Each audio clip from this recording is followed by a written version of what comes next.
हाँ, तो मिड तक हमने जब कंटेंट कंप्लीट किया था उसके अंदर हमने मनी मार्केट इंस्ट्रूमेंट्स को देखा था। मनी मार्केट इंस्ट्रूमेंट्स वो हैं जिनकी मेच्योरिटी 1 ईयर या उससे लेस होगी, ठीक है। Usually it would be 3 months, even less than 3 months. It can B 6 months, it can B 9 months, ठीक है। वो सारे मनी मार्केट इंस्ट्रूमेंट्स हैं। अब हम कैपिटल मार्केट्स की तरफ जा रहे हैं। कैपिटल मार्केट के अंदर वो इंस्ट्रूमेंट्स ट्रेड होंगे, कैपिटल मार्केट इंस्ट्रूमेंट्स जिनकी बेसिकली इसका मतलब ये है वो तमाम एसेट्स जिनकी लाइफ मोर देन 1 ईयर होगी, ठीक है। It could be 1 year to anything, fine. तो इसमें स्टॉक्स भी, बॉन्ड्स भी, ये तमाम कुछ इंक्लूड हो जाता है। तो हम चैप्टर 6 से स्टार्ट करें बॉन्ड मार्केट से सबसे पहले, क्योंकि सबसे प्रोमिनेंट चीज जो दुनिया के फाइनेंशियल एसेट्स में है वो बॉन्ड्स है, ठीक है। यहाँ तक कि कई कंट्रीज ऐसी भी हैं दुनिया में जहाँ पर स्टॉक एक्सचेंज नहीं है लेकिन बॉन्ड्स वहां पर भी फ्लोट होते हैं, ठीक है। सो इसीलिए हम बॉन्ड से स्टार्ट करें फिलहाल। तो सबसे पहले बॉन्ड होता क्या है, अगर सिंपल टर्म्स में लिए जाए तो it's sort of a loan, long term obligation है आपके ऊपर। एक लोन है, जैसे कि आप बैंक जाएं, बैंक से जाके लोन ले लें। तो अगर आपने 10 साल के लिए बैंक से लोन लिया है, बॉन्ड इज लाइक दैट, ठीक है। बॉन्ड में और लोन में इससे बहुत ज्यादा फर्क नहीं, लेकिन देर आर डिफरेंसेस अगेन। कुछ केसेस में बॉन्ड आपको आई से फायदेमंद रहता है, ठीक है। कैसे? If you go to the bank कि मुझे लोन चाहिए, लेट सपोज कोई नया बिजनेस बनाने के लिए, ठीक है। सबसे पहले वो आपसे डिफरेंट डॉक्यूमेंटेशन की रिक्वायरमेंट्स पूरी करवाएंगे अपनी, ये चीज इस तरह हो, ये इस तरह हो, ये इस तरह पूरी करें। फिर यूजुअली वो अपना कोई ना कोई बंदा आपके पास, अगर बड़ा लोन है तो वो आपके पास एक बंदा अपने पास रखवाते हैं कि जो कांस्टेंट आपके बिजनेस की मॉनिटरिंग करके उनको बता रहा हूँ सारा कुछ, ठीक है। और कभी भी बैंक आपसे कह सकता है कि हमारे पैसे वापस करें, हमें डाउट है कि आप हमारे पैसे नहीं दे सकेंगे। अब ये सारे इश्यूज हैं। अगेन एक और इशू जिसके अंदर आ जाता है, बैंक यूजुअली लोन के ऊपर चार्ज करता है 16 to 18% पाकिस्तान में, ठीक है। और ये नॉर्मल कन्वेंशनल बैंक की बात कर रहा हूँ, अभी मैं माइक्रो की तो बात नहीं कर रहे, हम बड़े लोन की बात कर रहे हैं। तो 16 to 18 के दरमियान आजकल का जो रेट है वो चार्ज हो रहा होगा। प्रॉब्लम यही है कि बहुत हाई रेट ऑफ इंटरेस्ट है और फिर बैंक का कंट्रोल भी बहुत ज्यादा है आपकी बातों के ऊपर। फिर बैंक की मर्जी लोन दे ना दे, डिले करे, आपसे बातें मनवाए, ठीक है। क्योंकि सिंगल इंडिविजुअल है ना, वो आपको फोर्स कर सकता है। तो आप डिसाइड करते हैं कि यार हमने बैंक के पास जरूर जाना है, हम बैंक से लोन लेते हैं, हम जनरल पब्लिक से लोन ले लेते हैं, ठीक है। हम बॉन्ड्स इशू करते हैं। अब ये बॉन्ड्स कौन इशू कर सकेगा? ये वो कॉर्पोरेशन तो इशू कर सकती है जिस कॉर्पोरेशन के अच्छे रेपुटेशन है, कई सालों से चल रही है, मार्केट में रेपुटेशन अच्छी है, लोग जानते हैं कि हाँ ये कंपनी पैसे वापस करे। अदरवाइज एक न्यू को मुश्किल हो जाता है बॉन्ड से फ्लोट करके पैसे इकट्ठे करना, लेकिन उसके भी तरीके हैं। इस केस के अंदर आप पब्लिक का भी फायदा हो जाता है। फॉर एग्जाम्पल, जब आप बैंक में पैसे रखवाते हैं तो यूजुअली बैंक आपसे, आपको जो पे कर रहा होता है वो 4 4 एक % के करीब करता है। और अगर आपका फिक्स डिपॉजिट चलें 6% के करीब कर ले, जबकि वो चार्ज कितना कर रहा है, तकरीबन 16 to 18%, ठीक है। तो लोगों का ये नुकसान हो रहा है। तो लोगों को जब आप higher rate of return offer करेंगे तो वो आपका बॉन्ड परचेज कर लेंगे। आपको बेनिफिट ये है कि आपके सारे बॉन्ड बिक जाएंगे, ठीक है। और आपको बैंक से कम रेट ऑफ रिटर्न मिलेगा जो आपको पे करना होगा इंटरेस्ट। जबकि पब्लिक का बेनिफिट ये है कि उनको बैंक से ज्यादा रेट ऑफ रिटर्न मिल रहा होगा तो वो परचेज कर लेंगे, चाहे थोड़ा सा रिस्की भी हो, ठीक है। अगेन एक और बेनिफिट इसका ये भी है कि public can not run on the bank. ये नहीं होगा कि वो सारे आ जाए इकट्ठे कि हमारे बॉन्ड के पैसे हमें वापस करो, हमें नहीं पता, हमें अभी चाहिए पैसे वापस। उन्हें बॉन्ड बेचना है, वो मार्केट जाए, बॉन्ड बेचें, अपने पैसे ले लें। जो दूसरा बंदा खरीदेगा वो जाने बॉन्ड जाने, नो प्रॉब्लम, ठीक है। उनके लिए कंपनी तक आकर अपने पैसे लेना जरूरी नहीं है, ठीक है। तो ये सारे डिफरेंट एडवांटेजेस हैं बॉन्ड फ्लोट करने के। इसी को फॉलो करते हुए आई थिंक 20, बल्कि आज से तकरीबन 20-25 साल पहले ये इशू हुए थे। 2010 से मेरा ख्याल है पहले इशू हुए थे ये। इजी, इसको कहते थे नया पैसा के नाम से बॉन्ड्स फ्लोट किए थे एंग्रो ने। ये जो ओमोर वगैरह इन्होंने स्टार्ट किया, तो इसके लिए इनको पैसे चाहिए थे, इसके लिए इन्होंने फिर बॉन्ड फ्लोट किए थे नया पैसा के नाम से। तकरीबन 10% मेरे ख्याल में रेट ऑफ रिटर्न था, जो उस वक्त बड़ा हाई था कंसिडर्ड। यार 10% इंटरेस्ट देंगे ही, पे करेंगे एनुअली, तो दैट वाज कंसिडर्ड हाई। तो उनके बॉन्ड्स बड़े इजीली पिक गए थे and they collected a large amount. और इसके अंदर एक और बेनिफिट भी है, बैंक आपको सर्टन लिमिट तक अमाउंट देगा सिक्योरिटी रख के, ठीक है। जबकि बॉन्ड के अगेंस्ट आप एक अनलिमिटेड अमाउंट इकट्ठी कर सकते हैं। तो उन्हें बहुत बड़ी अमाउंट चाहिए थी जो बैंक मोस्ट प्रोबेबली उन्हें ना देता, तो उन्होंने पब्लिक से ले ली। जो मार्केट में रेट सबसे ज्यादा ऑफर कर दिए, लेकिन बैंक से कम रेट ही पड़ा फिर भी उन्हें, तो ओवरऑल विन विन सिचुएशन बन जाती है इस केस के अंदर। बट अगेन ये सारी सिचुएशन समझाते हुए ये क्लियर कर दो, it will still be a हराम ट्रांजैक्शन बिकॉज उसमें इंटरेस्ट इन्वॉल्व होगा। You are giving out money to get money. जहां कहीं पर आप पैसे के ऊपर पैसा कमा रहे हैं, दैट वुड बी हराम इन इस्लामिक शरिया। उसको यूज करने की कहीं पर कोई गुंजाइश नहीं है, दैट विल बी हराम in any way at all. Bond markets are the largest and most important markets globally. There are countries without stock markets, but economies cannot work without the bond markets. क्योंकि आप ये देखें कि stock market नहीं है ना, country चल जाएगी, लेकिन बॉन्ड मार्केट नहीं है तो बॉन्ड तो गवर्नमेंट ने भी इशू करने हैं यहाँ पे। जो अपनी गवर्नमेंट है उसने इशू करने लोकल अपने रेजिडेंट्स को भी, डोमेस्टिकली भी और इंटरनेशनली भी। तो यूजली बॉन्ड की मार्केट होती है एस्टेब्लिश्ड। अब बॉन्ड की फीचर्स, सबसे पहली चीज, bond is just like a piece of certificate. एक सर्टिफिकेट जैसे आम होता है, प्राइस बॉन्ड आपने अगर कभी देखा हो, तो एक सर्टिफिकेट होता है, उसके ऊपर आपकी फेस वैल्यू लिखी होती है कि कितने रुपए का है, 1000 रुपए का है, 5000 का है, 10,000 का है, 500 रुपए का है, कितने का है बॉन्ड। तो उसके ऊपर उसका कूपन रेट लिखा होता है कि इतने परसेंट इंटरेस्ट हम आपको पे करेंगे एनुअली। उसके ऊपर उसकी टाइम ड्यूरेशन भी लिखी होती है, इसकी मेच्योरिटी इतने वक्त में होगी। इसके अलावा अगर कॉलेबल है तो कॉल की कंडीशंस लिखी होंगी, अगर कन्वर्टेबल है तो कन्वर्जन की जो कंडीशन है वो मेंशन होंगी इसके ऊपर। इसके अलावा एक चीज होती है कि क्या बॉन्ड बेरर है या रजिस्टर्ड है। तो बेरर है तो उसके ऊपर किसी का नाम तो नहीं लिखा होगा, जिसके हाथ में होगा उसका बॉन्ड है, ठीक है। अगर रजिस्टर्ड है तो उसके ऊपर आपका नाम स्पेसिफिकली लिखा होगा कि इस बंदे को ये बॉन्ड इशू किया गया। ओके, अब तो इसकी डिफरेंट क्लासिफिकेशन कि हम बॉन्ड को क्लासिफाई कैसे कर सकते हैं। हम बेसिकली इसको तीन कैटेगरीज, ब्रॉड कैटेगरीज में क्लासिफाई करते हैं, और ये भी बेस्ड ऑन द इशूअर है कि कौन इशू कर रहा है बॉन्ड को, उस बेसिस के ऊपर हम इसको क्लासिफाई कर देते हैं। Number 1, treasury bonds. ये जैसे कि यूएस सेंट्रल गवर्नमेंट या पाकिस्तान का स्टेट बैंक इशू करता है, ये वो बॉन्ड्स होंगे, लॉन्ग टर्म मैच्योरिटी वाले ट्रेजरी बॉन्ड्स, ठीक है। इसके बाद एक किस्म के बॉन्ड्स होते हैं जिन्हें लोकल गवर्नमेंट इशू करती है, म्यूनिसिपल कॉर्पोरेशन, म्यूनिसिपलिटी जो होती है, ठीक है, तो ये इशू कर रहे होते हैं लोकल गवर्नमेंट के साथ, तो ये म्यूनिसिपल बॉन्ड्स होते हैं।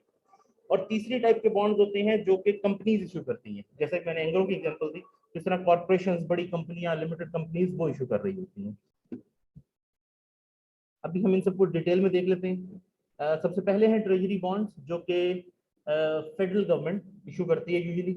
ये मतलब ये नहीं कि स्टेट्स की गवर्नमेंट या प्रोविंशियल गवर्नमेंट कर रही है, सॉर्ट ऑफ, ये यूजुअली फेडरल गवर्नमेंट एक कंट्री की कर रही होती है। तो उसमें अगेन दो चीजें आती हैं इसके अंदर। आपने जब मनी मार्केट पढ़ी थी तो उसके अंदर टी बिल्स पढ़े थे, ठीक है। अब T bills basically treasury bills थे जो कि मेच्योरिटी लेस देन 1 ईयर रखते हैं। उसके बाद आते हैं टी नोट्स। टी नोट्स जिनकी मेच्योरिटी 1 साल से 10 साल तक की होती है। And then comes in T bonds, जिनकी मेच्योरिटी 10 साल से, it could be any time period, 10, 20, 30, any time period, ठीक है। तो 10, 15, 20 साल वाले भी हो सकते हैं, 30 साल के भी हो सकते हैं। यूजुअली 10 साल से ऊपर यानी कि 15 साल या तकरीबन 20 साल वाले जो बॉन्ड्स हैं, इनके ऊपर जो रेट ऑफ रिटर्न होता है वो रिस्क फ्री रेट क्लासिफाई होता है। तो आपको जब ये रिस्क फ्री की मैंने कैलकुलेशन बताई थी तो मैंने बताया था रिस्क फ्री रेट चार्ज हो रहा होता है। तो रिस्क फ्री रेट हम यूजुअली इन बॉन्ड्स का रेट ले लेते हैं कि इन बॉन्ड्स के पैसे क्या रेट चल रहा है, वो रिस्क फ्री रेट होता है। 15 साल या 20 साल मेच्योरिटी वाला जो होता है वो रिस्क फ्री रेट क्लासिफाई होता है। अब क्योंकि ये सेंट्रल गवर्नमेंट इशू कर रही होती है, इस वजह से इनको आप यूं समझ लें कि एक किस्म का नेशनल डेट कलेक्ट करने का तरीका भी है कि लोगों से गवर्नमेंट कर्जा ले रही है, ठीक है। नेशनल लेवल के ऊपर जो फंड रेज किया जा रही है, बेसिकली एक लोगों से डेट गवर्नमेंट ले रही है। और इसके अंदर अगेन गवर्नमेंट के रेवेन्यूज और गवर्नमेंट के एक्सपेंडिचर्स जो होते हैं, पॉजिटिव जो इसकी डिफरेंस होता है जिसे हम सरप्लस कहते हैं, या फिर जो नेगेटिव डिफरेंस होता है फिजिकल बजट का, वो उसे हम डेफिसिट कहते हैं, उसकी फाइनेंसिंग के लिए यूजुअली ये यूज हो रहा होगा, ठीक है। कि फिजिकल बजट बनाया, उसके अंदर कोई डेफिसिट रह गया, उसकी फाइनेंसिंग के उसके पैसों से इस्तेमाल कर लिया जाता है। तो जो नेट डेट होता है वो बेसिकली फिजिकल डेफिसिट या और जो हो गया वो आपका नेट होता है कि प्रीवियस ईयर का भी कोई था तो उसको भी इंक्लूड कर लेते हैं, that would be your net date. लेकिन इसके बारे में एक जो फीचर है कि यूजुअली डिफॉल्ट फ्री कंसीडर की, इसलिए हमने इसको कहा कि इसके ऊपर रिस्क फ्री रेट मिल रहा होता है आपको। क्यों? क्योंकि हम इसको डिफॉल्ट फ्री क्लासिफाई कर रहे होते हैं कि इट इज नॉट लाइकली कि यूएस गवर्नमेंट डिफॉल्ट कर देगी, इट इज नॉट लाइकली कि पाकिस्तान की गवर्नमेंट डिफॉल्ट कर देगी और पेमेंट नहीं करेगी। एक रीजन उसका ये भी है कि गवर्नमेंट के पास नोट छापने का राइट है, वो करेंसी प्रिंट करे और आपकी पेमेंट कर दे, ठीक है। सो यूजुअली इसको हम वेरी लेस लाइकली समझते हैं कि ये डिफॉल्ट करे, इसीलिए ये रिस्क फ्री रेट क्लासिफाई होता है, इसके अंदर रिस्क इन्वॉल्व नहीं है। गवर्नमेंट के पास पैसे नहीं है, गवर्नमेंट ने नोट छापा, आपको पेमेंट कर, दैट्स इट।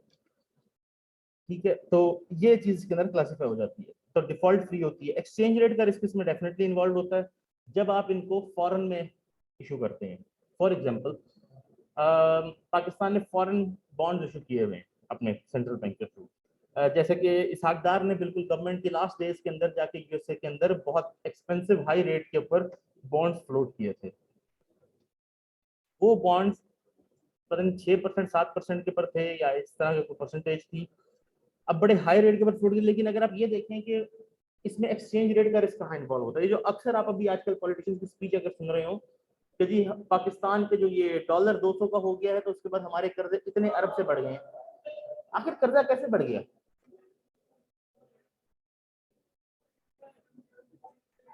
यस, हमने जब वो इसहाकदार वाली अगर लेट्स सपोज मैं ट्रांजैक्शन ले लूं, हमने 100 रुपए के करीब था डॉलर जब वो ट्रांजैक्शन की थी, तो हमने 100 रुपया लिया था उनसे, एक एक डॉलर के अगेंस्ट हमें 100 रुपया मिला था। ठीक है, अब जब हमने रीपे करना है तो हमने वही $1 पे करना है, दैट मीन हमने 200 रुपया रीपे करना है। तो इस तरह से डेट हमारा बढ़ जाता है, फॉरेन डेट जो होता है।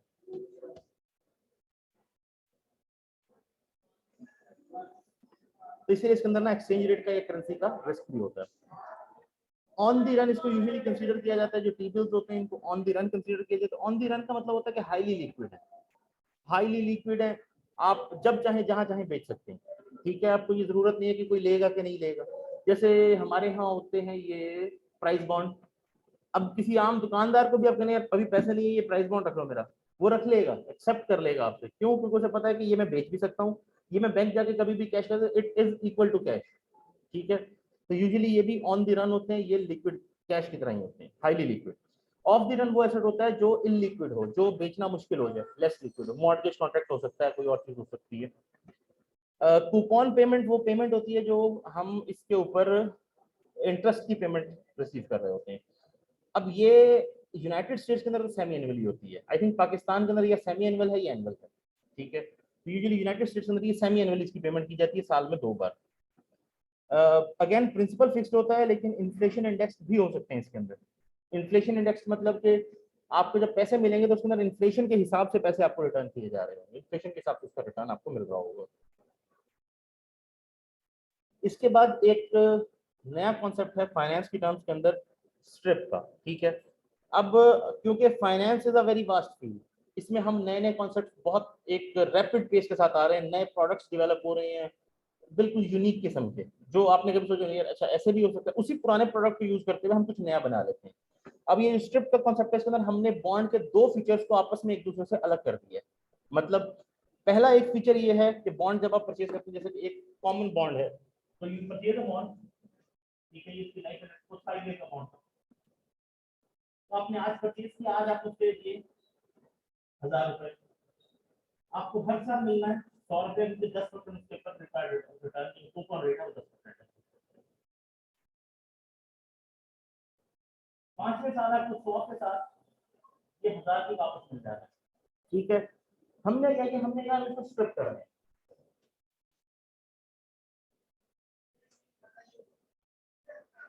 ये ट्रांजैक्शन सेपरेट, ये ट्रांजैक्शन सेपरेट, जो ऑप्शन ए परचेज करना चाहे वो ये परचेज कर ले। अब क्योंकि लोगों की मेच्योरिटी प्रेफरेंस डिफरेंट होती है, ठीक है, कि लेट्स सपोज एक यंग पर्सन है, उसके भी जॉब है बहुत अच्छी, उसको पता है मेरी जॉब चलेगी 10-25 साल मैंने जॉब करनी है और मेरी वहां से जो सैलरी आ रही है उससे मेरा गुजारा चल रहा है, मुझे एक्स्ट्रा पर्सन भी होती है, उसके पास कहीं पैसे पैसे आए, कोई इनहेरिटेंस आई, कोई बोनस वगैरह कोई चीज आई, उसने इन्वेस्ट कर दिए।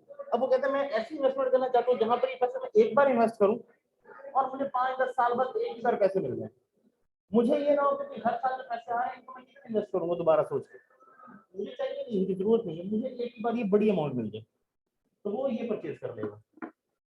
जो दूसरा है वो कहता है नहीं मैं रिटायर्ड हूँ, मैं रिटायर हूँ अभी, मुझे मेरा प्रोविडेंट फंड या जो भी होता है वो जीपी फंड वो मिला है, अब इस पैसे को मैं ऐसे इन्वेस्ट करना चाहता हूँ मुझे सालाना कुछ पैसे मिलते रहे, जिससे मैं अपना घर का खर्चा चलाऊँ, क्योंकि मुझे सैलरी तो आनी नहीं है, मैंने कोई काम तो करना नहीं, मैं अपना मेडिकल बिल्स, अपने इलेक्ट्रिसिटी वगैरह के बिल्स अपने पे कर सकूँ, तो उसे बेसिकली ये एनुअल पेमेंट चाहिए। उसे इससे कोई फर्क नहीं पड़ता कि उसको कितने साल बाद एक सिंगल अमाउंट मिलेगी। I don't know how long I am gonna live, जैसे कि एक रिटायर्ड पर्सन है तो मुझे तो एनुअल बिल्स क्लियर करने हैं, ठीक है, तो उसे ये पेमेंट की वो ये परचेज कर सकता है। हमने बॉन्ड की ये दो फीचर्स डिफरेंट कर दिए, सेपरेट कर दिए। एक बॉन्ड ऐसा भी होता है जैसे हम कहते हैं जीरो कूपन बॉन्ड, उसमें ये ट्रांजैक्शन होती नहीं, नॉट एट ऑल। आपको सिर्फ 5 साल बाद आपके जो फेस वैल्यू है वो मिल जाती है। आखिर ये बॉन्ड कोई क्यों खरीदेगा? Any idea? इसलिए क्योंकि ये बॉन्ड जब आपको बेचा जाता है तो डिस्काउंट पे बेचा जाता है। वो कहेंगे जी हम आज आपसे 600 रुपए लेंगे और कल को आपको 1000 रुपए देंगे। अब उसको हमें हाँ अब कुछ फर्क पड़ता है, हाँ आज 600 देके कल को 1000 ले लूंगा। तो ये सब तो ये भी इस तरह से ट्रांजेक्शन जब इसको स्ट्रिप कर देते हैं आप तो डेफिनेटली ये सॉल्व मिलर सीरीज में कुछ लगाया तो नहीं होगा, कुछ ना कुछ 50% चार्ज कर रहे होते हैं। इसी तरह से जब ये वाला है तो इस केस में आप कुछ चार्ज कर रहे होंगे उसमें कम अमाउंट और बाकी 1000 दे रहे होंगे, तो यूजुअली ये बैलेंस आउट हो जाता है। अब ये काम करता कौन है स्ट्रिप करने का? एक ना जीरो कूपन बॉन्ड मिल जाए तो वो बेच देगा। जहाँ तो उसने बनाया है बॉन्ड दिया उसमें से ये पेमेंट किसी और को देंगे, ये किसी और को ये बैंक कर रहा है काम, इसलिए इन्वेस्टमेंट बैंक ये काम कर रहा होता है, ठीक है। उसको क्या फायदा ये काम करने का? उसका तो मेहनत लग रही है ना। वो क्या करेगा, लेट्स सपोज उसने ये बॉन्ड खरीदा 400 रुपए का, वो आगे जब इनको बेच रहा होगा तो 402 403 में ऐसे बेच रहा होगा, 1-2 रुपए और फिर पर बॉन्ड है ये। अगर एक बंदे ने मिलियन बॉन्ड बेचने हैं, जिसने मिलियन का बॉन्ड बेचना है, उसको 2-2 रुपए भी लगाए तो 2 मिलियन तो वहीं से बन गया। तो इस तरह से इन्वेस्टमेंट बैंक इसके अंदर से पैसे अच्छे खासे बना लेते हैं इन ट्रांजेक्शन में से। तो इसकी जब ये स्ट्रिपिंग हो जाती है, दो अलग अलग चीजें बन जाती है, फेस वैल्यू जो आपको अलग से मिल रही है और जो उसकी इन्वेस्टमेंट की वैल्यू है जो आपको अलग से मिल रही है कूपन रेट की, ठीक है। इसको हम कहते हैं कि ट्रेजरी जीरो कूपन बॉन्ड, ठीक है, जो उसको सिर्फ फेस वैल्यू मिल जाती है एंड के ऊपर। और दूसरे को हम कहते हैं ट्रेजरी जीरो बॉन्ड, जिसके अंदर आपको इन्वेस्टमेंट के ऊपर ये रिटर्न मिलते रहते हैं, coupon interest basically.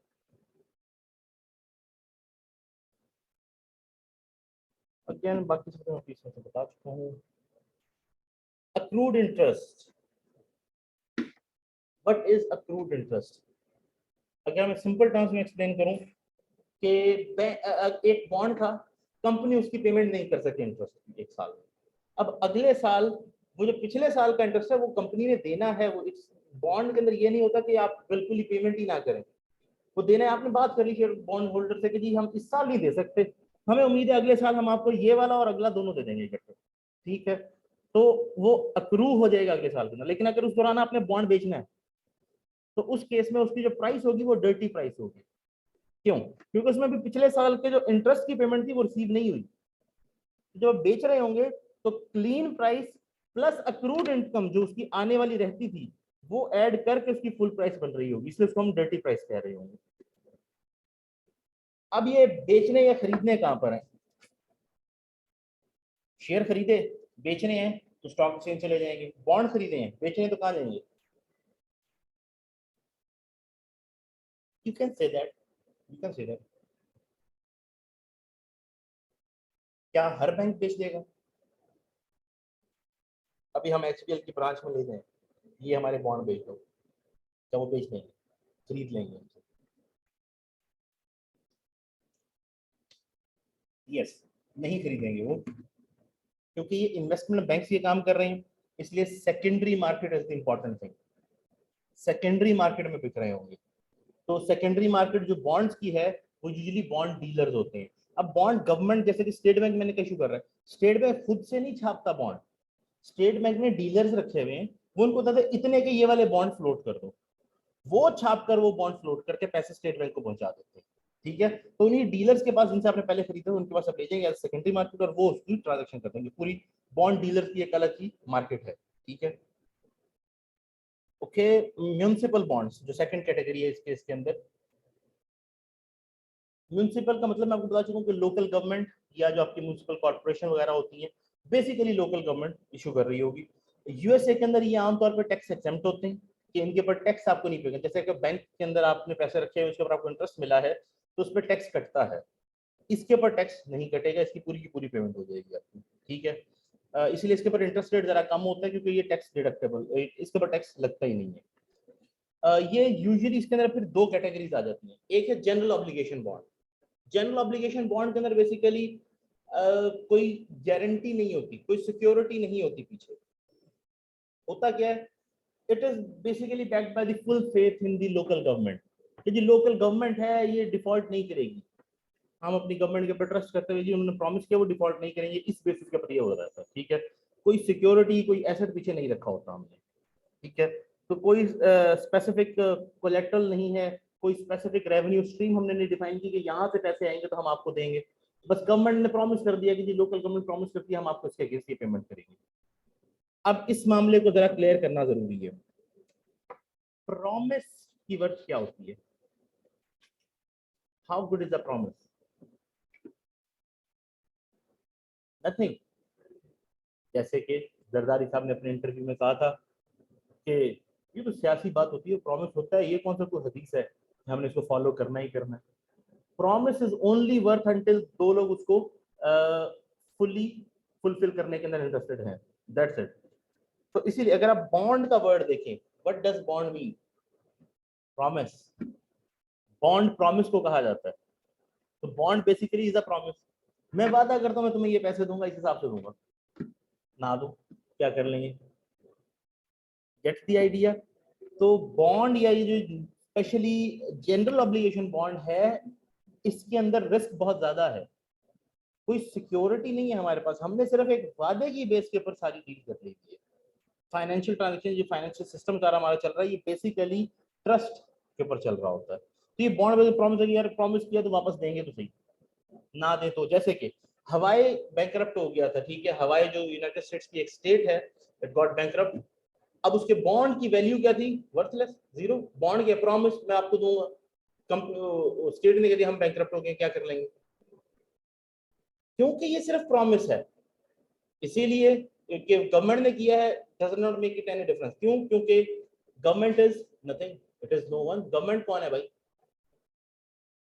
For example अभी पंजाब में किसी की गवर्नमेंट है, किसको पकड़े जाकर? ठीक है, और अगर हो भी लेट्स सपोज, ठीक है, वो उससे आप जाके पूछेंगे वो जो पिछली गवर्नमेंट करके थी ना आपसे प्रॉमिस, मैंने थोड़ी किया। तो गवर्नमेंट से मुकर रहती है, जब स्पेशली डेमोक्रेटिकली इलेक्टेड गवर्नमेंट्स, वो किसी भी खाते में नहीं आती, क्योंकि उन्होंने वहां रहना ही नहीं, उन्होंने 5 साल गुजारने। हमारी जो एक मेजर फ्लॉ है हमारी इकोनॉमीज के अंदर, जो ये डेवलपिंग कंट्रीज हैं, यहाँ जब आप डेमोक्रेसी लगा देते, गवर्नमेंट को पता है कि जी मैं तो 4-5 साल हूँ, इसके बाद किसने कौन सा पूछना है, ये 4-5 साल निकाल दो किसी तरह से, बस दैट्स इट। जो आया वो जी देखें कितनी बर्बादी, बड़ी मुश्किल हालात है, चले कुछ करते हैं, जाते हुए बहुत अच्छा कर दिया हमने, अगली इन्होंने बहुत खराब किया था। ये हमारे साथ हर गवर्नमेंट चेंज होने के ऊपर होता है। ठीक है, क्योंकि गवर्नमेंट टेम्परेरी बैंडेज लगा रही थी चीजों के ऊपर, गवर्नमेंट बस कवर अप में लगी है कि बस ये 3-4 साल हम किस तरह से निकाल दें, अपना काम चला जाए, डजेंट मैटर कि हमने कोई इकोनॉमी के लिए कुछ किया है या नहीं किया। अब आपकी जैसे कि हमारी अगर गवर्नमेंट देख लें, तो कितने को पढ़े लिखे हैं हमारे पॉलिटिशियंस, को देखता है उनकी क्वालिफिकेशन लॉ मेकर बनाने से पहले। तो आज जो इकोनॉमी के हालात है उसी वजह से है ना, या तो उन्हें पता नहीं है, या पता होता तो जानबूझ कर इकोनॉमी को डिस्ट्रॉय करते हैं। ठीक है, so government is nothing, government is no one. Government कोई एक इंडिविजुअल नहीं जिसको जी तुमने ये किया था, पहले कुछ और थे जिसने बॉन्ड इशू किया था, आज पेमेंट के टाइम पे कोई और है, दे आर नॉट कंसर्न। वो कहते हैं जी जान छुड़ाओ, बस किसी तरह से इससे जान छुड़ा लो अपनी। इसी वजह से आपकी जितनी गवर्नमेंट्स आई हैं पिछले 14-15 सालों के अंदर, सब ने जाके IMF से पैसे पकड़े हैं, उनमें से थोड़े बहुत इन्वेस्ट यहाँ पर लोगों पे लगाए भी होंगे, चौक चौक बने भावलपुर में, मैंने देखा जो रिसेंट बने हैं, अगर लास्ट गवर्नमेंट देखी जाए तो प्रॉपर इंफ्रास्ट्रक्चर का प्रोजेक्ट नजर आया ना, कि जिससे कुछ रेवेन्यू आएगा और फिर लोन रीपे किया जाएगा, ऐसा किसी ने नहीं किया। अब कौन इतना स्टूपिड होता है कि लोन ले और जाकर उसको कहीं पर, लेट्स सपोज मुझे एक टूर पे जाना है, मैंने कहा जी हॉलीडेज करते हैं, तो मैंने डिसाइड किया जी हर समर वेकेशन के अंदर मैं हॉलीडे में जाएगा, हर समर वेकेशन में मैं अपने किसी दोस्त से रिश्तेदार से पैसे उठ करता हूँ, वेकेशन पे चला जाता हूँ, वापस आ जाता हूँ भूल के जी। मंथली लेट सपोज मैं 10,000 कमाता हूँ, हर महीने 10,000 या 11,000 में खर्च करूँगा किसी से उधार लेकर, कब तक मैं चला सकता हूँ उसे? पहले मेरी सेविंग्स डिप्लीट होंगी, फिर मैंने जिनसे उधार लिए सारी ऑप्शंस डिप्लीट होंगी, अब तो उधार चढ़ा हुआ है जो वापस देना है, और इतनी सैलरी भी नहीं है कि वो घर का खर्चा तो दूर की बात है उधार ही वापस कर दे, जो पाकिस्तान के साथ अभी हो रहा है, या कई डेवलपिंग कंट्रीज के साथ होता है, नॉट जस्ट पाकिस्तान, कई डेवलपिंग कंट्रीज के साथ होता है। This is a fact. लेकिन उसका reason, you do not plan things. जैसे कि इंटरनेशनली जितनी डेवलप्ड कंट्रीज हैं, वहां पर पॉलिसी है कि अगर आपने लोन लेना है, किसी से भी लोन लिया है IMF से, किसी से भी, वो किसी इन्वेस्टमेंट ऐसे प्रोजेक्ट में इन्वेस्ट होगा जहां से रिटर्न आएगा, जिससे उस लोन के ऊपर इंटरेस्ट को वापस पे किया जाएगा। And that is a simple policy. आप लोन लेते हैं तो कभी इसलिए नहीं लेते कि यार मैंने नया शू ले रहे हैं, बस इसको पहन के देना, नो प्रॉब्लम, वापस थोड़ी करना है हमने, इंटरेस्ट देते रहेंगे इसके ऊपर। Get the idea? So this is a big issue. So government is nothing, government is no one, और ये स्पेशली प्रॉब्लम कंपाउंड होती है जब सेकेंड वर्ल्ड वॉर के बाद US डॉलर को स्टैंडर्ड एक्सेप्ट कर लिया गया, एक्सेप्ट लीविंग गोल्ड के, गोल्ड से सिर्फ US डॉलर बैक्ड होगा और डॉलर से बाकी सारी करेंसीज बैक्ड होगी। ठीक है, अब उसके अंदर मिडवे कई कंट्रीज ने रियलाइज किया कि अमेरिकन गवर्नमेंट जितना स्पेंड कर रही है उतने गोल्ड के रिजर्व इनके पास नहीं है। ये वॉर शुरू हो गई, कोल्ड वॉर और वियतनाम एंड एवरीथिंग, कंट्रीज ने ये नोटिस कर लिया कि जितनी स्पेंडिंग अमेरिकन गवर्नमेंट की है ना, इतने गोल्ड के रिजर्व इनके पास नहीं है, मतलब ये ज्यादा डॉलर छाप रहे हैं गोल्ड से। उन्हें डाउट हो गया कि गोल्ड इन्होंने बैकिंग नहीं रखी है पूरी। उन्होंने उनसे डिमांड करनी शुरू कर दी कि वो जी हमने जो अपनी करेंसी आपके डॉलर के अगेंस्ट बैक की है ना, वो डॉलर आप पकड़े जरा हमारा गोल्ड वापस कर दें। जब कुछ कंट्रीज ने ये स्टार्ट किया तो अमेरिका के गोल्ड के रिजर्व कम होने शुरू हुए, जिसके पर अमेरिकन प्रेसिडेंट, मुझे याद नहीं है उस वक्त कौन था, उसने एक टेम्परेरी बैन लगाया कि जी मैं इस वक्त टेम्परेरीली बैन कर रहा हूं कि गोल्ड किसी कंट्री को नहीं दिया जाएगा, आप डॉलर को ट्रस्ट करें। मैंने अपने फेडरल रिजर्व से कह दिया गोल्ड नहीं देना किसी को, जो मांगे उनसे कहिए डॉलर ट्रस्ट करें, गोल्ड नहीं देंगे। ये टेम्परेरी बैन पिछले 70 साल से आज तक इम्पोज है, कम से कम 40 से 50 साल तो हो गए इस बैन को। तो तब से डेफिसिट फाइनेंसिंग बड़ी पॉपुलर होगी गवर्नमेंट्स के अंदर। क्यों? जब गोल्ड स्टैंडर्ड होता था ना कि गोल्ड पड़ा है आपके पास उसके अगेंस्ट, तो जब आप एक साल में डेफिसिट करते थे तो गवर्नमेंट को ये इंश्योर करना होता था कि ये अगले सालों के सरप्लस के साथ कवर हो जाए, क्योंकि जब आप डेफिसिट फाइनेंसिंग कर रहे हैं, आप अपने गोल्ड को देकर चीजें लेके आ रहे हैं, तो आपके गोल्ड के रिजर्व्स कम होते जा रहे हैं, और वो कंट्रीज नहीं करना चाहती हैं अपने गोल्ड रिजर्व को। तो आप डेफिसिट फाइनेंसिंग करते ही नहीं, आप सिर्फ कर लिए एक साल में, अगले साल हम उसको कवर कर लेंगे। कभी मजबूरी आई, बुरे हालात हो गए, फैमिन आ गया, कोविड आ गया, कर ली, अगले सालों में आपने उसको कवर करना है सरप्लस के साथ। लेकिन जब से ये गोल्ड स्टैंडर्ड हटाया गया, हु केयर, गोल्ड स्टैंडर्ड तो है नहीं, कर दो डेफिसिट फाइनेंसिंग। आप जब देखेंगे पाकिस्तान का बजट हमेशा डेफिसिट में होगा। इट इज नॉट पॉसिबल मैं अपने घर का बजट बनाऊं हमेशा नेगेटिव में, नॉट पॉसिबल। मुझे उसको कहीं ना कहीं सरप्लस में ले जाके पिछले लॉसेस को कवर करना होगा। वो पिछले लॉसेस जो मैंने किसी से उधार लेकर पूरे किए, वो उधार मैंने वापस करने हैं। लेकिन जरूरत ही नहीं, डेफिसिट फाइनेंसिंग करते जाओ, बॉन्ड पे बॉन्ड इशू करते जाओ, डेट पे डेट और लेते जाओ, डजेंट मैटर। तो ये वहां से सारी प्रॉब्लम स्टार्ट होती है जो आज के सारे फाइनेंशियल इश्यूज कंट्रीज फेस कर रही हैं। क्योंकि government is nothing, specially democracies के अंदर, it is not an individual जिसको आप पकड़ सके। इस अगर हाँ, इसके अंदर एक और इशू भी आ जाता है जो डेवलपिंग कंट्रीज का सबसे बड़ा इशू है, जिससे इंडिया काफी हद तक बचा हुआ है। उन्होंने IMF का लास्ट प्रोग्राम कई साल पहले लिया था, बड़ी टफ कंडीशंस पे लिया था उन्होंने, उनके गोल्ड रिजर्व्स तक अपने पास मंगवा लिए थे। तो तब इंडियंस ने डिसाइड किया कि हमने दोबारा IMF के पास नहीं जाना, they are very tough on us. तो उसके बाद से इंडिया कभी IMF के पास नहीं गया है, और it's a very good thing actually. लेकिन उसमें एक बहुत बड़ा रीजन ये है कि उनके लीडर्स को ये पता है कि हमने यहीं पर रहना है, हम इलेक्शन जीते या हारें, कल को हमने इसी सड़क पर निकलना है, इसी हॉस्पिटल में इलाज करवाना है, इसी एजुकेशन इंस्टीट्यूट में हमने अपने बच्चे पढ़ाने हैं। हमारे पास लीडर्स कहेंगे हम आराम से चले जाएंगे, उन्होंने जेल में भी रहना तो उसी इंडिया की जेल के अंदर ही रहना है, लेकिन उन्हें पता है हमने रहना उसी कंट्री के अंदर अंदर है। हमारे जो लीडर्स कई कुछ कर जाते हैं वो इस वजह से भी करते हैं कि हमने को तैयार है, हम निकल जाएंगे आराम से। तो that is also big issue के जो आपकी डेवलपिंग नेशंस हैं, इनकी जो लीडरशिप है वो गलत डिसीजन कर जाती है, स्पेशली डेमोक्रेटिकली इलेक्टेड वंस, क्योंकि 4-5 साल वो, इसके बाद तो हमने को फॉलो करना है।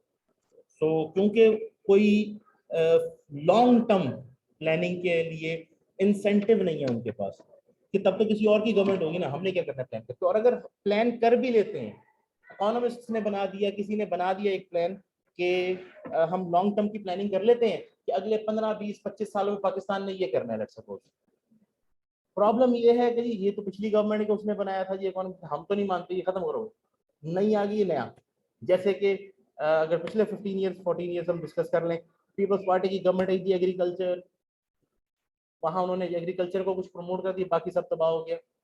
दूसरी गवर्नमेंट आई जी, हम इंडस्ट्री के पास जाएंगे, उन्होंने इंडस्ट्री के अंदर कुछ सीमेंट सरिया वरिया उसके ऊपर काम किया, बाकी सारी इंडस्ट्री भी गई, बाकी सारा एग्रीकल्चर भी गया। तीसरी गवर्नमेंट आई, उन्होंने रियल एस्टेट को, प्राइवेट हॉस्पिटल, इन सारों के पैसे चार बनवा दिए, बाकी सारी इंडस्ट्री डूब गई। तो टेक्सटाइल चल गई थोड़ी सी आपकी ये हॉस्पिटल वगैरह, और क्योंकि प्राइवेट को उन्होंने हेल्थ कार्ड दे दिया, और एक ये जो आपका था रियल एस्टेट, ये चला दिया उन्होंने, बाकी सारी इंडस्ट्री फिर बैठी रहेगी। So government policies have to be in a way कि वो लॉन्ग टर्म के लिए प्लानिंग कर रहे हो कि लॉन्ग टर्म में इससे इकोनॉमी को क्या बेनिफिट होगा। हमने लॉन्ग टर्म की पॉलिसी कभी भी नहीं बनाई। Then comes the revenue bonds. ये वो हैं जिनको आप बैकअप करते हैं बाय एनी एसेट। इसके पीछे कोई ना कोई एसेट होना जरूरी है, ठीक है। स्पेसिफिक आप इसको कह लें तो कोलेट्रल के तौर के पर आप रखते हैं जी, इलेक्ट्रिक सप्लाई जो है इस शहर की, इस सिटी की, इस पूरे रीजन की, वो हम आपको दे रहे हैं, इसकी जो भी पेमेंट आएगी उससे हम आपकी पेमेंट कर देंगे। या वाटर सप्लाई है, या मोटरवे है हमारे पास से गुजरता, तो हम इस मोटरवे से जो इनकम आएगी, टोल आएगा, उससे आपकी पेमेंट कर देंगे। तो कोई चीज आपने स्पेसिफाई कर दी कि इससे आपकी पेमेंट होगी, ठीक है। जो स्पेसिफिक रेवेन्यू स्ट्रीम होगी, it can be used to pay the returns. हाँ, यूएसए के अंदर जो है जनरल कलेक्शन से पेमेंट नहीं की जा सकती। फिर अगर एक बार कह दिया ना कि जी ये सिर्फ वाटर सप्लाई के पैसों से आपकी पेमेंट कीजिए, फिर वाटर सप्लाई के ही पैसों से पेमेंट की जाएगी, चाहे पूरी हो या ना हो। फिर जनरल पूल में से पैसे लेकर नहीं दिए जाते, लेकिन डिफरेंट कंट्रीज में ये डिफरेंट लॉ है, कहीं पर जनरल पूल से भी पैसे दिए जा सकते हैं। और अगर अर्निंग लो है तो बॉन्ड होल्डर बैंक्रप्सी डिक्लेयर कर देता है। बैंक्रप्सी होने और डिक्लेयर करने में फर्क है। जब आप बैंकरप्ट हो जाते हैं, लोगों को पता चलता है, तो एक रन पड़ जाती है, सब आपसे पैसे मांग रहे होते हैं, आपके ऊपर एक लॉ सूट्स की भरमार हो जाएगी। आप इसीलिए जब आपको पता चल जाता है कि हम इसकी पेमेंट नहीं कर सकेंगे, आप उससे पहले चैप्टर यूएसए के अंदर जैसे कि चैप्टर 11 की पिटीशन होती है, चैप्टर 9 की भी है, चैप्टर 11 की भी है, बैंक्रप्सी पिटीशन फाइल कर देते हैं कि जी हम बैंकरप्ट हो गए हैं, अब हम इसकी प्रोसीडिंग्स के अंदर जाना चाहते हैं, ताकि वो गवर्नमेंट अब उसको फिर कवर देती है कि जी अब इसको इतना टाइम दें जिसके अंदर ये सारा मामला सेटल करें, अपने बिजनेस के एसेट्स बेचें और आपकी पेमेंट करें। फिर वो कुछ हद तक आपको टाइम मिल जाता है वो सारी पेमेंट्स क्लियर करने के लिए। ओके, इसके बाद आ जाते हैं कॉर्पोरेट बॉन्ड्स। ये इंडस्ट्रियल डेवलपमेंट के बॉन्ड्स हो सकते हैं, ठीक है, जो यूजुअली गवर्नमेंट इशू करती है on behalf of the corporation और इंडस्ट्री, ठीक है, कि if government issues bonds for the corporation then the responsibility to repay is with the government. अगर तो उस कॉर्पोरेशन के बिहाफ के ऊपर गवर्नमेंट ने इशू किए तो गवर्नमेंट ही रीपे करेगी। It results in corruption and abuse of power, again क्योंकि the government sometimes issues too many of those, and since the government is just for 4 years or 5 years, so the problem is just going to be for the next government। तो वो government carry नहीं करती, जितने मर्जी issue कर दे। पिछले date है, कोई मसला नहीं, पिछले डेट की फाइनेंसिंग करनी है, रीफाइनेंस करने के लिए नए बॉन्ड छाप दो। ये नहीं सिर्फ डेवलपिंग कंट्रीज की गवर्नमेंट करती है, ये डेवलप की करती है, ये अमेरिकन गवर्नमेंट भी करती है कि पिछले डेट की पेमेंट करनी है, नया डेट निकाल दो, उसमें से पिछले की पेमेंट कर दो। ये हमारी गवर्नमेंट भी करती है। क्यों? 4-5 साल की गवर्नमेंट है, कितने साल चल जानी, 4-5 साल, 10 साल का बॉन्ड है, पिछला वाला किसी और ने लिया था ना, पेमेंट करनी है, नया फाइनेंस करो, नए से पैसे आएंगे, उसमें से उसको भी दो, हमारे भी कुछ निकाल दो, थोड़े से ज्यादा कर दो, कुछ और भी आ जाए हमारे पास बजट के अंदर, और बड़ा डेट पे हमने थोड़ी करना है, को अगली गवर्नमेंट करेगी, जिसने करना हो वो देखेंगे। सो यूजुअली गवर्नमेंट इस तरह से करती होती हैं, ये जो एक ट्रेंड है गवर्नमेंट, और इस वजह से इसमें करप्शन भी बहुत आ जाती है, क्योंकि अगेन उन्हें ये पता है कि हमने तो करना नहीं है इसको रिपे, ठीक है, तो उसके अंदर बहुत सारे करप्शन के एलिमेंट्स इसमें से निकल आते हैं कि यहाँ से किस तरह से इसके अंदर से पैसे को मिसयूज करना है, अब्यूज करना है, there are lot of veg.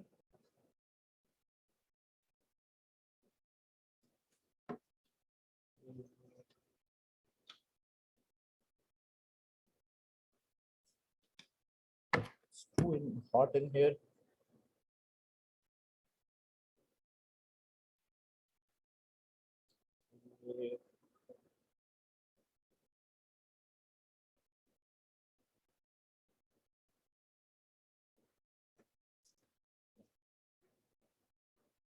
नहीं नहीं, that's not an issue.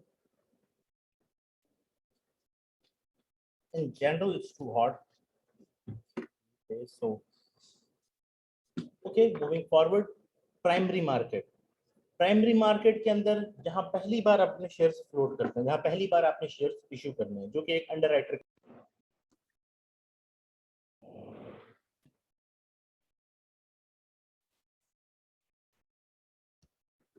Okay. So investment banks के थ्रू यूजुअली आप अपनी इन्वेस्टमेंट्स कर रहे होते हैं, ठीक है। तो इन्वेस्टमेंट बैंक अब क्या होता है, ये बेसिकली स्पेशलाइज करते हैं प्राइमरी मार्केट्स के अंदर, सिक्योरिटीज के इशू के अंदर, कैपिटल रेज करने के अंदर, ठीक है। इन्वेस्टमेंट इशू करते हैं, स्टॉक्स के इशू करते हैं। तो द इन्वेस्टमेंट इशू स्टॉक जो आपके नए शेयर इशू होने होते किसी कंपनी के। अब इसके अंदर एक चीज इंपॉर्टेंट है कि जो बैंक है वो इशूअर नहीं है। लेट्स से आईपीओ की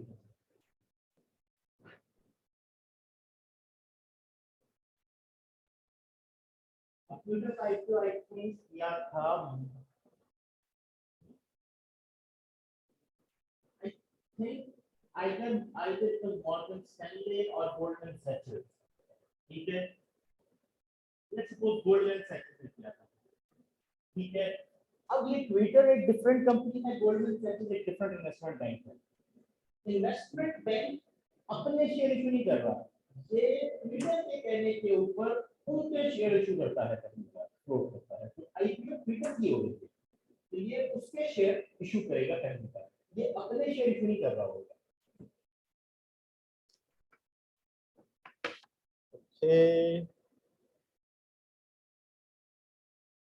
और एक और चीज, ये गवर्नमेंट के लिए भी बॉन्ड इशू करते होते हैं। ये जरूरी नहीं है कि ये सिर्फ कंपनीज के लिए करें, गवर्नमेंट्स के लिए भी बॉन्ड, क्योंकि investment banking is a broad term, पहली बार सिक्योरिटी इशू करने का काम इनका है, ठीक है। तो वो गवर्नमेंट बॉन्ड्स हो, वो शेयर्स हो, इट्स द सेम थिंग। तो एक पहली टाइप उसकी होती है वो है फर्म कमिटमेंट्स अंडरराइटिंग के अंदर, कि फर्म कमिटमेंट्स हो रही होती हैं आपकी, ठीक है। Guarantee the price and quantity. इस केस के अंदर जो गोल्डमैन सैचेस है वो गारंटी करेगा ट्विटर को कि जी हम इस प्राइस के ऊपर इतने शेयर आपके बिकवा देंगे। गारंटी करने से मतलब ये है कि अगर ना बिके तो हम खरीद लेंगे, ठीक है। ये गारंटी का मतलब है यहाँ पर।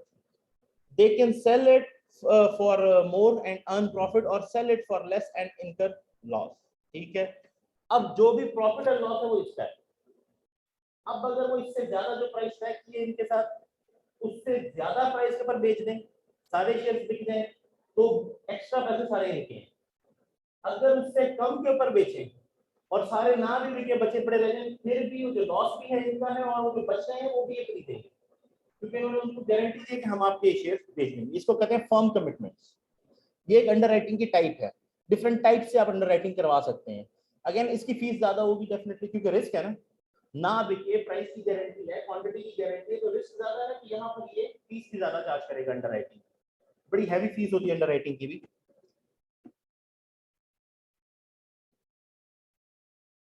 सो they can sell for more और लेस, जो भी उसको डिफरेंस होगा वो करेंगे। ये रिस्क एज्यूम कर रहे हैं, इसीलिए ये चार्ज भी हाई करेंगे। And if the government is strong then they assume the risk cause it's less risky. क्योंकि जिन कंट्रीज में गवर्नमेंट स्ट्रांग होती है वहां पर ये बड़े आराम से रिस्क लेता है, क्योंकि वहां रिस्क इतना ज्यादा नहीं होता, वहां पर किसी को भी बचाएगी गवर्नमेंट, उसको भी बचाना चाहेगी, तो गवर्नमेंट जहाँ स्ट्रांग होती है वहां पर ये रिस्क ले लेते हैं। जैसे ट्विटर के मामले में ये ले लेंगे रिस्क, क्योंकि कंपनी भी स्ट्रांग है, गवर्नमेंट भी स्ट्रांग है वहां पर, ठीक है।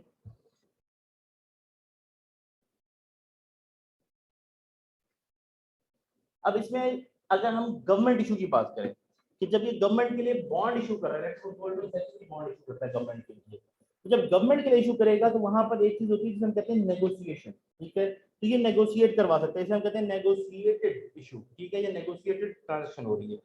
उस केस के अंदर गवर्नमेंट इससे नेगोशिएट करके प्राइस तय कर सकती है कि ठीक है हम कितने का बॉन्ड करेंगे, वो कितनी हम इतने का करेंगे, तो नेगोशिएशन हो जाती है उनकी आपस में, ठीक है। So when the government wants to issue bonds they negotiate the coupon rate for the free and issue, ठीक है। और फिर एक होता है कंपेटिटिव सेल, जहां पर आप कंपेटिटिव रेट कोट करते हैं, जैसे ये ओपन बिड्स हो रही होती है या फिर क्लोज बिड्स होती है, आपने बिड अपनी कोटेशन बनाकर भेजी कि हम इतना रेट कर रहे हैं, हम इतना रेट कोट करेंगे, हम इतना रेट कोट करेंगे, जो बेस्ट होगा उसको टेंडर मिल जाता होता है। तो वहां पर वो होता है competitive sales, ठीक है, जहां पर where they go to different investment banks and get a quote and the best quotation is granted the contract. तो डिफरेंट इन्वेस्टमेंट बैंक से पूछ लेते हैं, जो सबसे अच्छा रेट देता है उसको वो कॉन्ट्रैक्ट दे देते हैं। syndicate,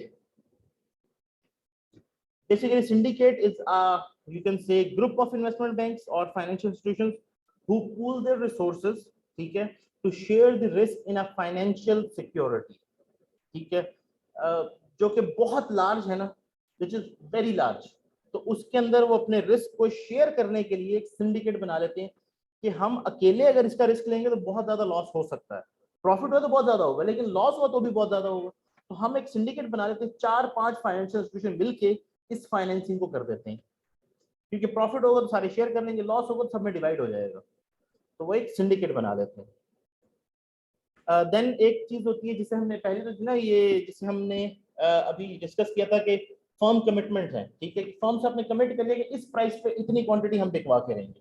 दूसरी चीज इसके अंदर जो होती है बेस्ट एफर्ट अंडरराइटिंग, ठीक है, अब इसकी फीस कम होगी लेकिन वो बैंक इसके अंदर क्या कहेगा कि हम अपनी बेस्ट एफर्ट करेंगे, हम गारंटी नहीं देते कि सारे शेयर बिकवाएंगे आपके, हम गारंटी नहीं देते कि इसी प्राइस पे बिकवाएंगे, जो बेस्ट प्राइस मिल सकती होगी उसके ऊपर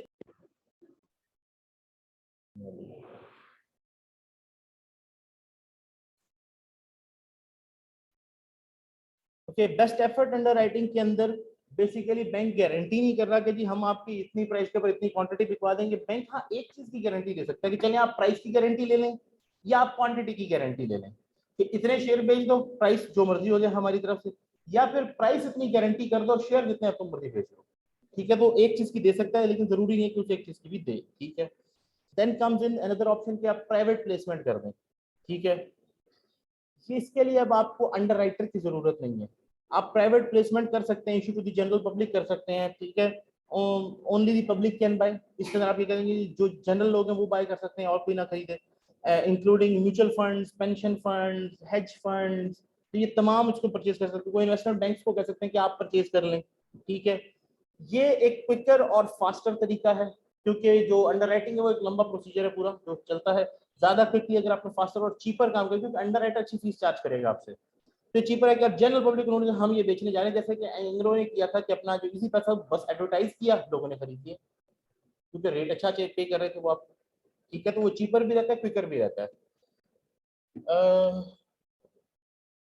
दोनों के लिए, इन्वेस्टर्स के लिए, बायर्स के लिए बेटर रहता है, लेकिन अगेन उसके अंदर अंडरराइटर की गारंटी इन्वॉल्व नहीं होती कुछ,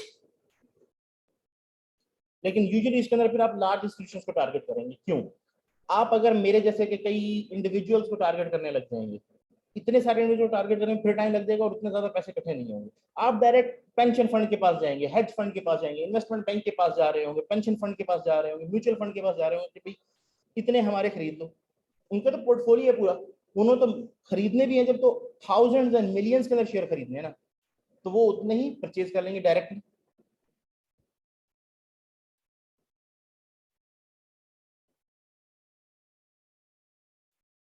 ओके, देन सेकेंडरी मार्केट क्या है, सेकेंडरी मार्केट वहां जहां आप एक बार खरीदने के बाद चीजों को वापस बेचने के लिए ले जाते हैं, शेयर्स के केस के अंदर जो सेकेंडरी मार्केट है वो स्टॉक एक्सचेंज बन जाती है जहां पर आप दूसरी बार शेयर्स को बेच रहे होते हैं, और जो बॉन्ड्स है इसके केस के अंदर बॉन्ड ब्रोकर्स होते हैं जो सेकेंडरी मार्केट के तौर पर ट्रीट कर रहे होते हैं और उनके पास आप ले जाकर अपना बॉन्ड बेच सकते हैं।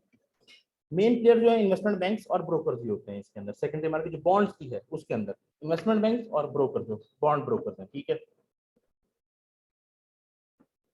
अब इसमें अगर आप म्यूनिसिपल बॉन्ड देखें तो इनकी वो एक बड़ी थिन मार्केट होती है, ठीक है, विच मीन्स के very few very small number of buyers होंगे इसके, हर कोई म्यूनिसिपल बॉन्ड नहीं लेना चाह रहा होगा, स्पेशली जो अनसिक्योर्ड है खास तौर पे, क्योंकि एक प्रॉमिस है ना, जैसे हवाई की मैंने आपको एग्जांपल दी कि हवाई की गवर्नमेंट ने मना कर दिया, ठीक है, नहीं, गवर्नमेंट मींस नथिंग, ठीक है, government is nobody, therefore it is illiquid most of the time, जो गवर्नमेंट जो म्यूनिसिपल बॉन्ड स्पेशली ये बहुत illiquid होते हैं, वॉलेटाइल होते हैं, प्राइस इसकी कहां से कहां चली जाए आपको कोई आइडिया नहीं है, हो सकता है आपने 1000 रुपए का एक म्यूनिसिपल बॉन्ड खरीदा, जब बेचने के लोग इंटरेस्टेड इन लोगों को डाउट यार ये पता नहीं पे कर सकेंगे नहीं, वो कहेंगे चलो देना है तो 300-400 में दे दो, तो आपको लॉस हो सकता है, price would be very volatile, कोई इकोनॉमिक सिचुएशन ऐसी आ जाए या उस चीज से रिलेटेड ऐसा कोई सिचुएशन बन जाए तो price would be very volatile और हर कोई लेने को तैयार नहीं होगा इस बॉन्ड को, ठीक है। इसके अंदर हायर डिफॉल्ट रिस्क होगा, हाई प्राइस होगी, अगेन यू सी वॉलेटिलिटी बहुत हाई होगी, लिक्विडिटी का रिस्क रह जाएगा। और स्पेशली अगर इस कॉन्टेक्स्ट में मैं आपसे डिस्कस करूं, अगर आप, मैंने जैसे बताया कि bond is just a promise, bond लफ्ज का मतलब ही प्रॉमिस है, ठीक है। तो इस चीज को ही खत्म करने के लिए लोगों को ये, क्योंकि लोग अगर प्रॉमिस प्रॉमिस को पूरा करें ना, फिर हम क्या करेंगे, इस चीज को काउंटर करने के लिए, तो लोग तो जिसकी है ना प्रॉमिस कर रहा है वो पता नहीं कल को देगा नहीं देगा, उन्होंने क्या किया, उन्होंने इसका नाम चेंज करके इसको सिक्योरिटी करना शुरू कर दिया। ये सिक्योरिटी हम आपको बेच रहे हैं, बॉन्ड की बात है, सिक्योरिटी जो हम कह रहे हैं फाइनेंशियल सिक्योरिटी को कर रहे हैं, एंड ऑफ द डे उसके अंदर वही बॉन्ड है, वही प्रॉमिस है, बस नाम सिक्योरिटी करके हम इन्वेस्टर को ऐसा फील करवा रहे हैं, फाइनेंशियल इंस्टीट्यूशन ये धोखा दे रहे हैं कि सिक्योर चीज है, ये सेफ चीज है। हमने वर्ड ऐसा चूज किया उसके लिए कि ये दिखाया जाए कि ये सेफ है, ये सिक्योर है, आप इसमें इन्वेस्ट करें, जबकि एंड ऑफ द डे वो वही प्रॉमिस है, वही हाईली रिस्क प्रॉमिस है, ठीक है। कॉर्पोरेट बॉन्ड्स, ओके, या आज हम बस इस तरफ चलते हैं, then types of bond next time हम डिस्कस कर लेते हैं, ठीक है। तो इसके बाद थर्ड कैटेगरी थी कॉर्पोरेट बॉन्ड्स की। बॉन्ड इंडेंचर जैसे कि लीगल कॉन्ट्रैक्ट्स होते हैं that specifies the rights and obligations of the issuer, कि जो इशूअर है उसके क्या राइट्स होंगे, क्या उसकी स्पेसिफिकेशंस होंगी, वो बॉन्ड का इंडेंचर कहलाता है, ठीक है। जैसे कि कैडेनेंट इज अ क्लॉज, ठीक है, कोई क्लॉज, स्पेसिफिक क्लॉज ऐड किए हुए हमने, कोई स्पेसिफिक कंडीशंस ऐड की हुई, जैसे कि कॉलेबल हम कर दें, ये कॉलेबल है, ठीक है, ये जिसे हम कहते हैं कन्वर्टेबल बॉन्ड है, तो उसकी कंडीशंस क्या होंगी, वो जो इशूअर है वो पहले से स्पेसिफाई कर देगा। Then buyers of the bonds are called the investors or bond holders. Since they are thousands of investors, someone called a, you can say, trustee who acts on behalf of those investors and will act in their best interest, जो trustee होता है उसको appoint किया जा सकता है कि वो उन तमाम बॉन्ड होल्डर्स का इंटरेस्ट वॉच करे, क्योंकि कंपनी क्या कर रही है, हर बॉन्ड होल्डर कंपनी के पास जाके एनुअल रिपोर्ट नहीं देखेगा, हर बॉन्ड होल्डर किसी भी इंस्टीट्यूट में जाकर, अब एनजीओ ने जब वो पैसे उठाए तो उन्होंने किसी ने कोई लाइक किसी कंसल्टेंट का एक बंदा जाके पूछ ले, हां भाई आज बिजनेस सही चल रहा है कहीं, मेरे बॉन्ड की पेमेंट करोगे कि नहीं, you can do that, thousands हैं, थाउजेंड रोज पहुंच के पूछ भी नहीं सकते, तो वो एक ट्रस्टी अपॉइंट कर सकते हैं कि ये ट्रस्टी आपके दिमाग के ऊपर आपके इंटरेस्ट को वॉच करेगा कि आपकी पेमेंट इंश्योर करेगा, कंपनी ऐसा डिसीजन ना करे जिससे आपकी पेमेंट को फर्क पड़ सकता हो, आपके बॉन्ड की वैल्यू को फर्क पड़ सकता हो, क्योंकि मैंने ये बताया कि जब बैंक है, बैंक इंश्योर कर लेता है, इंडिविजुअल है ना, वो अपना बंदा बिठा देता है, तो भाई तुमने ये चीज नहीं करने देनी, हमारे इंटरेस्ट को वॉच करना, तो फिर बॉन्ड होल्डर जब बहुत मैसेज लेवल पे होते हैं वो भी ट्रस्टी बिठा देते हैं ताकि एटलीस्ट उनके इंटरेस्ट को वॉच किया जाए, वो बिजनेस को बहुत ज्यादा इन्फ्लुएंस नहीं करता, लेकिन उसको ऐसा डिसीजन भी नहीं कर देता जिससे बॉन्ड होल्डर का इंटरेस्ट इफेक्ट हो, ठीक है।